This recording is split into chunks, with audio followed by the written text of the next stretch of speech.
اعوذ باللہ من الشیطان الرجیم، بسم اللہ الرحمن الرحیم۔ شروع اللہ کے نام سے جو بڑا نہایت رحم کرنے والا رحیم ہے۔ ناظرین گرامی،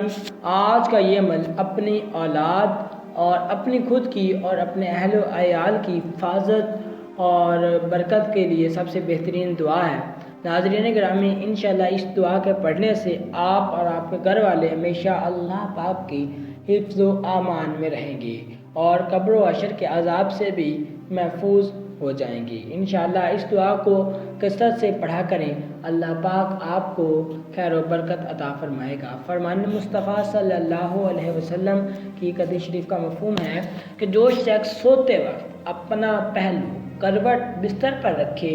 اور سورۃ فاتحہ، الحمد شریف، الحمدللہ رب العالمین اور الرحمن الرحیم مالک یوم الدین ایاک نعبد و ایاک نستعین اہدنا الصراط المستقیم صراط الذین انعمت علیہم غیر المغضوب علیہم ولا الضالین آمین اور قل ھو اللہ احد اللہ الصمد لم یلد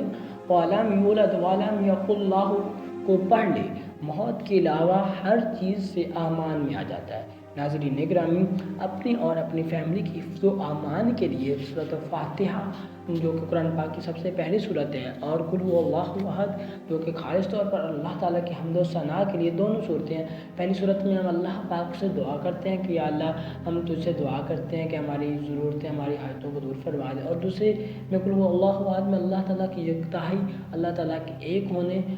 کا ہم یہ اقرار کرتے ہیں، اور یہ اقرار کرتے ہیں کہ اللہ تعالیٰ کے سوا کوئی بات کے لائق نہیں ہے، اللہ تعالیٰ صرف ایک ہے۔ اللہ تعالیٰ نے نہ کسی کو جنا ہے اور نہ اس کو کسی نے پیدا کیا، نہ وہ اس نے کسی کو پیدا کیا ہے، ٹھیک ہے۔ ناظرین گرامی، ان دونوں صورتوں کو اپنی زندگی کا معمول بنا لیں تو انشاءاللہ اللہ پاک